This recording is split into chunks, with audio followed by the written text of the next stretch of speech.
De Londres pour retrouver notre ami Arnaud Comte.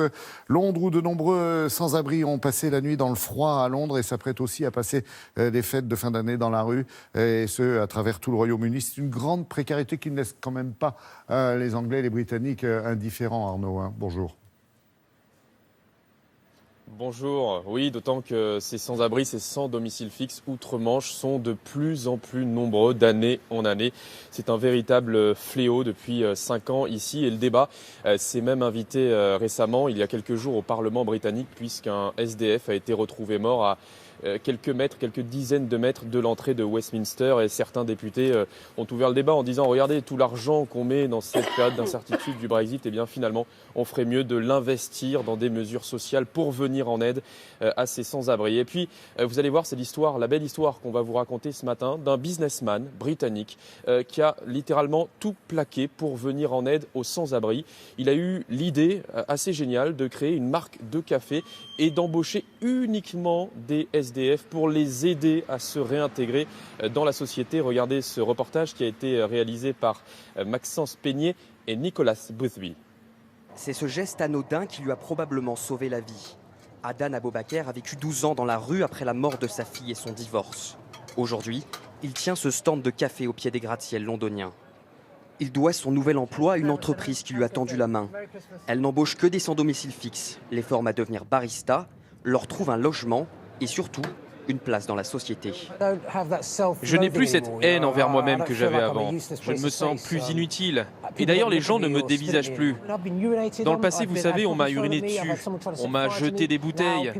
Maintenant, on me respecte. Et moi, dans ma vie, je peux prendre des douches, laver mes vêtements, mettre de l'argent à la banque. J'ai ma dignité, des amis. Je suis redevenu humain. À l'origine de ce concept, un ancien homme d'affaires. Il y a 3 ans, il décide de se consacrer au SDF et crée une marque de café au nom évocateur. Change please. Comprenez, de la monnaie s'il vous plaît. Je pense que tout le monde peut faire quelque chose. D'où que l'on vienne dans la société, on doit s'occuper les uns des autres et des plus démunis. L'idée m'est venue en voyant des gens tendre leur gobelet de café en demandant de la monnaie. On voit tout ça tous les jours dans les rues.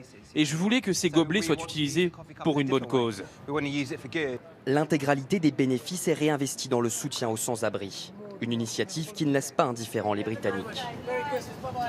C'est vraiment fantastique. C'est un super moyen pour les aider à retrouver du travail et à faire quelque chose.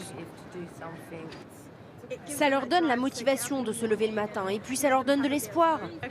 Moi, j'ai honte d'aller acheter mon café ailleurs. Maintenant, j'évite les grandes enseignes commerciales.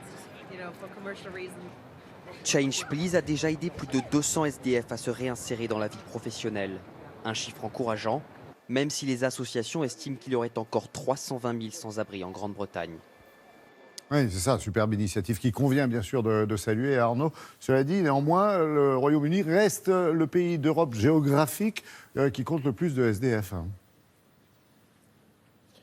Oui, exactement. Et vous avez entendu le chiffre, plus de 300 000 encore sans-abri qui sont toujours dans une situation extrêmement précaire. C'est, pour vous donner une idée, 2 fois plus qu'en France. Et puis, il y a un autre chiffre qui est aussi inquiétant, c'est le nombre de SDF qui sont morts l'année dernière, 600.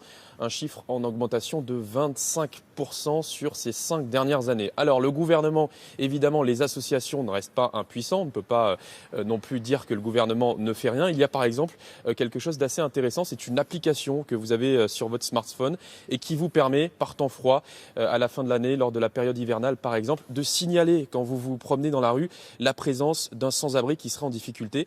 Vous indiquez le lieu, vous indiquez l'heure, vous indiquez ce qui se passe sous vos yeux et une patrouille vient à la rencontre de ce sans-abri pour lui prêter assistance. Voilà comment la mairie de Londres notamment essaye de venir en aide à ces SDF qui, pour les fêtes de fin d'année, vont être dans la rue encore le 24, le 25, pendant que nous serons au chaud. Donc voilà, une petite pensée pour eux, évidemment. Et voilà ce qui se passe en Angleterre. C'est une bonne idée peut-être à étendre dans d'autres pays européens, si le cœur leur en dit.